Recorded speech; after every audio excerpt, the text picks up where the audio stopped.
Good morning my dear students. आज की इस क्लास में हम लोग बेटा अपना नेक्स्ट लेक्चर कंप्लीट करने जा रहे हैं, जिसमें हम लोग आज स्टडी करेंगे बेटा कूलाम्स लॉ को। किसको स्टडी करेंगे बेटा? कूलाम्स लॉ को, कि what is Coulomb's law, where is applied, और इसके जो फंडामेंटल बेसिक है उसको सीखेंगे। सबसे फर्स्ट और कॉल याद रखना बेटा, कूलाम्स लॉ क्या होता है? Two statics point of charge के बिटवीन जो लगने वाला अट्रैक्शन या रिपल्सन फोर्स होता है, अट्रैक्शन या रिपल्सन फोर्स होता है, उसको फाइंड करने के लिए, उसको क्या करने के लिए बेटा? फाइंड करने के लिए हम जिस लॉ का यूज करते हैं उस लॉ का नाम होता है coulombs law. Two point and statics charge के बिटवीन लगने वाले अट्रैक्शन और रिपल्सन फोर्स को कैलकुलेट करने के लिए हम जिस लॉ का यूज करते हैं उस लॉ का क्या नाम होता है बेटा? Coulombs law. यहाँ तक कोई दिक्कत? अब देखिए कूलाम्स ने क्या कहा था, इसकी बात करें। कूलाम्स ने बोला था कि अगर हमारे पास दो point charge Q1 and Q2 हों और इनके बिटवीन जो डिस्टेंस है वो बेटा R हो, तो इनके बिटवीन लगने वाला एक्शन फोर्स, चाहे वो रिपल्सन हो या अट्रैक्शन, वो डायरेक्टली प्रोपोर्शनल होता है product of both charges, product of both charges, and inversely proportional होता है distance between both charges, and inversely proportional square of distance between both statics charges. ये आपका कूलाम्स का लॉ था। फर्स्ट ये है कि दोनों चार्जों का जो प्रोडक्ट होगा वो डायरेक्टली प्रोपोर्शनल होगा फोर्स के, और सेकंड स्टेटमेंट उन्होंने दिया था कि distance between both statics charge square inversely proportional to force. ठीक, ये दो हैं। अब इसी को हमको यहाँ एक्सप्लेन कर देना है बेटा। तो देखिए, according to this law the force acting between two stationary point charges, stationary मतलब होता है रेस्ट में, तो उन्होंने बोला था डायरेक्टली प्रोपोर्शनल होगा to the product of the magnitude of the charges. ये जो आपके पॉइंट चार्जेस हैं इनके मैग्नीट्यूड के प्रोडक्ट के डायरेक्टली क्या होगा बेटा? प्रोपोर्शनल होगा। सेकंड लॉ उन्होंने क्या दिया? Inversely proportional to the square of the distance between charges. जो आपकी बिटवीन चार्ज की डिस्टेंस है इसके स्क्वायर के इनवर्सली प्रोपोर्शनल होगा। तो फर्स्ट इक्वेशन, सेकंड इक्वेशन। अब क्या करते हैं बेटा, यहां से हम लोग on intermixing equation 1 and equation 2 we get. अब हम लोग दोनों इक्वेशनों को क्या कर रहे हैं? इंटरमिक्स कर दे रहे हैं। तो F proportional to Q1 into Q2 divide by R square. अब यहाँ से हम लोग जब इस प्रोपोर्शनलिटी को रिमूव करेंगे तो यहाँ पे एक कांस्टेंट लाना पड़ेगा, और वो कांस्टेंट हो जाएगा बेटा 1/4πε0 के Q1 Q2 by R square. ये आपका कूलाम्स लॉ हो गया। इस फार्मूले को याद रखना बेटा। कूलाम्स लॉ का फार्मूला क्या कहता है? F इक्वल टू 1/4πε0 के Q1 Q2 by R square. अब अगर यहाँ से हम लोग बात करते हैं यहाँ पे कौन सी टर्मिनोलॉजी किसको रिप्रेजेंट कर रही है, तो हेयर 1/4πε0, 1/4πε0 की वैल्यू याद रखना बेटा, ये होता है 9 इंटू 10⁹ न्यूटन मीटर स्क्वायर पर कूलाम स्क्वायर। एप्सिलॉन नॉट को हम लोग पढ़ते हैं बेटा permittivity of free space. Epsilon not को आप लोग क्या पढ़ेंगे बेटा? परमिटिविटी ऑफ फ्री स्पेस, और इसकी वैल्यू कितनी होगी? 8.85 इंटू 10⁻12 कूलाम स्क्वायर पर न्यूटन पर metre square. Q1 Q2 point charges हैं, R क्या है? Distance between two rest charge, K क्या है? Dielectric constant in medium. जिस मीडियम में हमने दोनों पॉइंट चार्जों को रिप्लेस कर रखा है या फिक्स कर रखा है, उन मीडियम का जो है डाई इलेक्ट्रिक कांस्टेंट होता है K। यहाँ तक आपको कोई दिक्कत नहीं। कूलाम्स लॉ बहुत ही ज़्यादा इंपॉर्टेंट, इसको अच्छी तरह से समझ लीजिए किस तरह से। बस ये आपको फार्मूला जरूर याद होना चाहिए कि F इक्वल टू 1/4πε0 के Q1 Q2 by R square. अब देखिए इसके आगे बेटा, अब हम लोग बात ये करते हैं कि if both rest charges placed in vacuum और फ्री स्पेस, अगर ये हमारे दोनों जो पॉइंट चार्जेस हैं वो हमारे वैक्यूम या फ्री स्पेस में, तो के की वैल्यू हो जाएगी 1। के की वैल्यू कितनी हो जाएगी? 1। और अगर के की वैल्यू 1 हो गई तो यहाँ पे जैसे ही के इक्वल टू 1 रखोगे तो आपके पास फोर्स का नया फार्मूला आ जाएगा 1/4πε0 Q1 Q2 by R square. ठीक है, ये होता है जब हमारे both charges placed in a vacuum और फ्री स्पेस। यहाँ पर के की वैल्यू वैक्यूम के लिए होती 1, जबकि एयर के लिए होती 1.0054, लेकिन हम इसको अप्रॉक्सीमेट 1 ही लेके चलेंगे। अगर यही पॉइंट चार्जेस आपके वाटर में है तो के की वैल्यू होगी 80, और अगर यही आपके पॉइंट चार्जेस किसी मेटल या कंडक्टर्स में है तो आपका के इक्वल टू हो जाएगा इन्फिनिटी। ये इतना याद रखना है। अब देखिए अगली चीज, important points of coulombs law. अब कूलाम्स लॉ से रिलेटेड कुछ इंपॉर्टेंट पॉइंट याद रखना है। कौन कौन से हैं बेटा? जैसे हमने यहाँ पे रख दिया बेटा ध्यान समझिए, मैं इसको आपको समझा ही देता हूँ अलग से। अब जैसे बेटा देखिए, ये एक पॉइंट चार्ज है Q1 और ये पॉइंट चार्ज है Q2। अब अगर दोनों पॉइंट चार्जेस पॉजिटिव हैं तो जो ये Q2 पॉइंट चार्ज है ये इस Q1 पे फोर्स लगाएगा F/1 ड्यू टू 2। फोर्स लग रहा है 1 पर, किसके कारण? चार्ज ऑफ 2 के कारण, तो वो इस तरफ को होगा। और इस पे जो फोर्स लगेगा F/2 ड्यू टू 1, तो इसको ये लिखेंगे। तो ये जो पहली पोजीशन है ये बता रहा है किस पर फोर्स लग रहा है, किस पर फोर्स लग रहा है। और ये जो बाद में आपने नंबर लिखे बता रहा है किसके द्वारा लग रहा है, किसके द्वारा फोर्स लग रहा है। बस इतना पॉइंट याद रखना है बेटा कि अगर कहीं पे लिखा हो यफ तो पहली पोजीशन में बताती है किस पर फोर्स लग रहा है और दूसरा नंबर ये बताता है किसके द्वारा फोर्स लग रहा है। ये हो गया पहला पॉइंट, याद रखना है। सेकेंड पॉइंट बेटा, force is always along the line joining the two charges. Force जो हमेशा अप्लाई होगा वो हमेशा बेटा कहाँ अप्लाई होगा? दोनों पॉइंट चार्जेस को, जैसे ये हमारे दोनों पॉइंट चार्ज इनको ज्वाइन करने वाली लाइन पे ही लगेगा, चाहे वो यहाँ लगे या यहाँ लगे या यहाँ लगे या यहाँ पर, इसी लाइन के अलोंग फोर्स आपका लगेगा, ये उन्होंने बोला है। Next, electrostatic force act between two distinct charges. और जो इलेक्ट्रोस्टैटिक फोर्स होता है ये हमेशा टू चार्जेस के बिटवीन लगता है।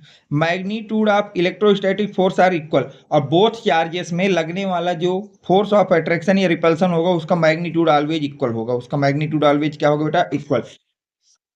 यानी कि जैसे हमारे पास दो फोर्स हैं, ये फोर्स है Q1 और ये फोर्स है Q2, तो Q1 पे फोर्स कौन सा लगेगा? F12, और Q2 पे फोर्स कौन सा लगेगा? F21। तो ये दोनों फोर्सेस का जो मैग्नीट्यूड हो इक्वल होगा, यानी कि F21 का मैग्नीट्यूड एंड F12 का मैग्नीट्यूड ऑलवेज इक्वल। इसका जो मैग्नीट्यूड होगा वो हमेशा कैसा होगा बेटा? इक्वल होगा, ये बात वो बोल रहा है। Next, electrostatics force act in opposite direction. और जो इलेक्ट्रोस्टैटिक्स फोर्स होता है वो हमेशा बोथ चार्जेस में अपोजिट डायरेक्शन में रहेगा। जैसे देखिए, इस फोर्स की डायरेक्शन इस साइड है और इस फोर्स की डायरेक्शन किधर है? इधर, तो ये भी याद रखना है। Next point, electrostatic force is an action reaction pairs. ठीक है, तो ये एक्शन रिएक्शन पेयर होता है हमेशा। Electrostatic force is always called a central force. ये पॉइंट जरूर याद रखना बेटा कि जो इलेक्ट्रोस्टैटिक फोर्स होता है वो एक प्रकार का कैसा फोर्स होता है बेटा? सेंट्रल फोर्स होता है। वह एक प्रकार का कैसा फोर्स है बेटा? सेंट्रल फोर्स है, वो हमारा एक प्रकार का सेंट्रल फोर्स होता है।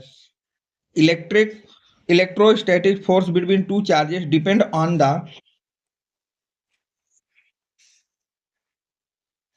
On the medium in which they are placed.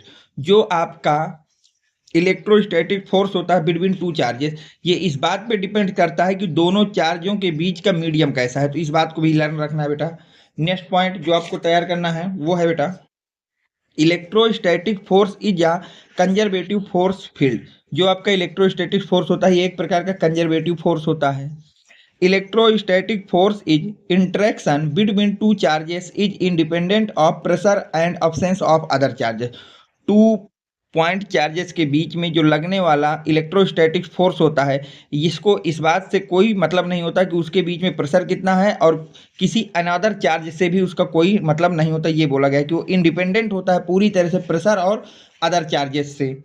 Next point बेटा, this law is applicable only for charge at rest. जो आपका कूलम्ब्स लॉ है ये केवल तभी आप अप्लाई कर सकते हैं जब आपके बोथ चार्जेस कैसे हों बेटा? रेस्ट पे हों। And not for moving charges, इसको कभी भी मूविंग चार्ज के लिए अप्लाई नहीं किया जा सकता। Because charge at rest produce electric field, क्योंकि जब आपके चार्ज जो है वो रेस्ट पे होते हैं वो केवल क्या प्रोड्यूस करते हैं बेटा? Electric field.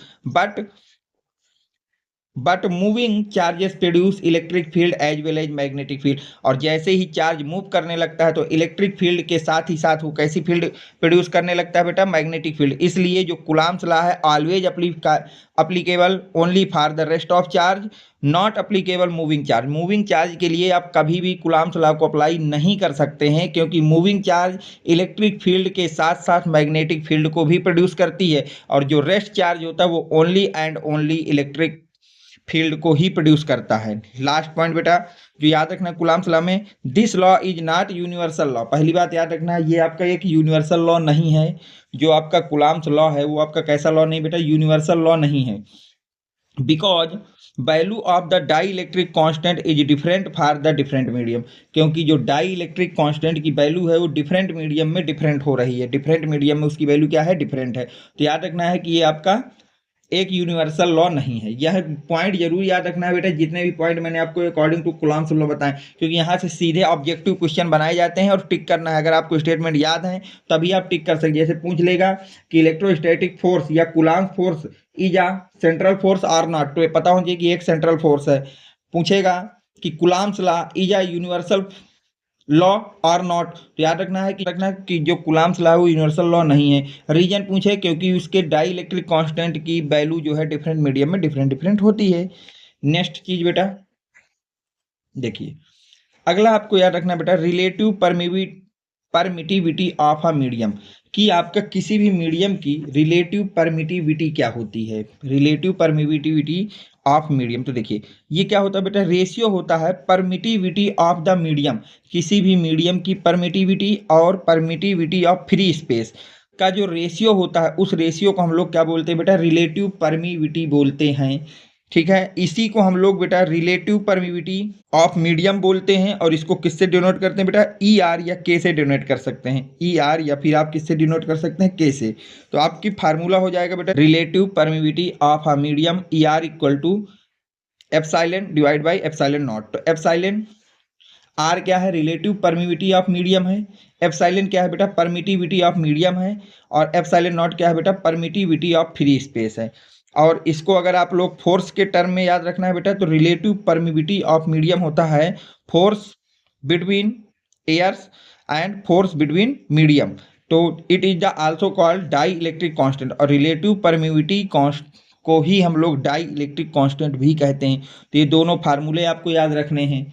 ठीक है, अब हम देखिए डाई इलेक्ट्रिक कांस्टेंट से रिलेटेड कुछ पॉइंट्स की बात करेंगे और इसके बाद इससे रिलेटेड जो भी न्यूमेरिकल है वो हम नेक्स्ट वीडियो में कवर करेंगे। तो some important point about dielectric constant. Dielectric constant is a unitless and dimensionless quantity. पहली बात याद रखना है कि जो आपका डाई इलेक्ट्रिक कांस्टेंट होता है वो आपके एक प्रकार की यूनिटलेस एंड डायमेंशनलेस क्वांटिटी होती है। Value of E R depends only the nature of dielectric. जो वैल्यू होती है बेटा ई आर की या डाई इलेक्ट्रिक कॉन्स्टेंट को केवल डिपेंड करती है किसमें बेटा, डाई इलेक्ट्रिक मीडियम पे। जैसे वैक्यूम या फ्री स्पेस है तो उसकी वैल्यू होगी के की 1। ठीक है, डाई इलेक्ट्रिक की अगर हम बात करें, इंसुलेटर के लिए जो आपके डाई इलेक्ट्रिक की वैल्यू होती है वो 1 से इन्फिनिटी होती है। और मेटल के लिए ये वैल्यू कितनी होती है बेटा, इन्फिनिटी होती है।